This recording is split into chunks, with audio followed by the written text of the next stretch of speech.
Welcome back to P3. Over the past 10 years, the sperm count of Israeli men has dropped by an alarming 40%. I'd had a chance to talk to Dr. Ronit Kochman, leading gynecologist at the Hebrew University of Jerusalem, about this alarming trend.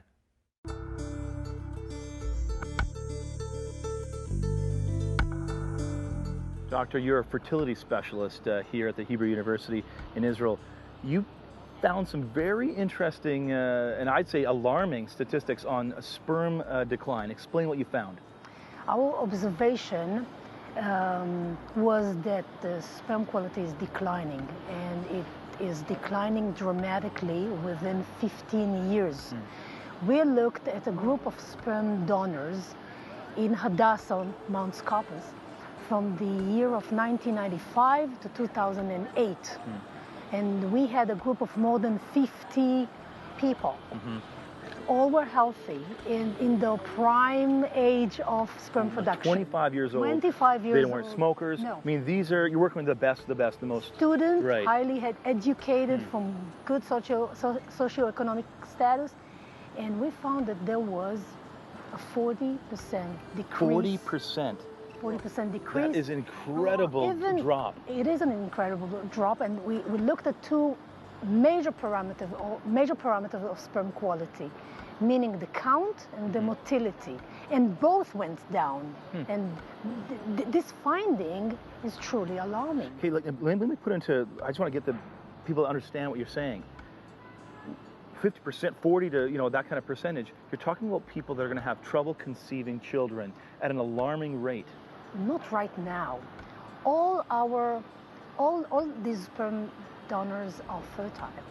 They all achieved a pregnancy, so they're fertile. We're not at the subfertility range. You can make but actually, if this trend goes on and on within the next decade or so, this special, very fertile group is itself going to be so fertile. So the bottom line is, what's causing it? I mean, some people, I've read some things. Is it the plastics? Is it the leaching of the plastics? Is it the pesticides? What do you think? First, I would say that it may be intoxication, because this very quick decline in sperm fertility, in sperm quality, would argue for an intoxication thing. Something is poisoning people. Could be.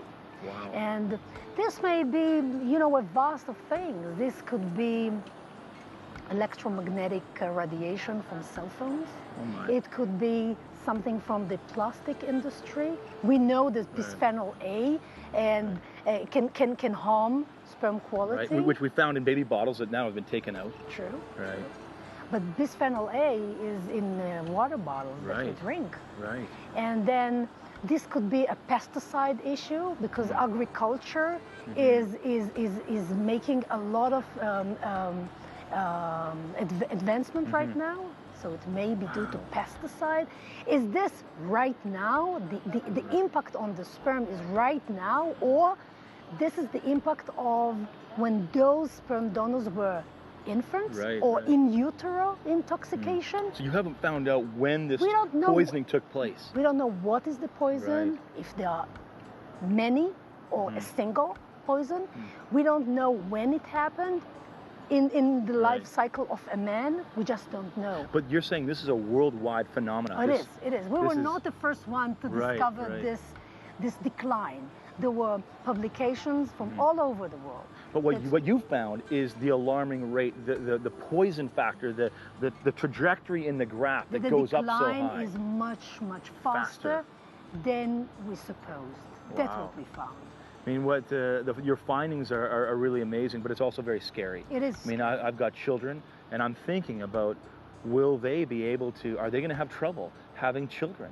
Are we going to be inheriting a world where couples are going to be really dealing with infertility issues at an alarming rate that we've never seen before? That's exactly the concern.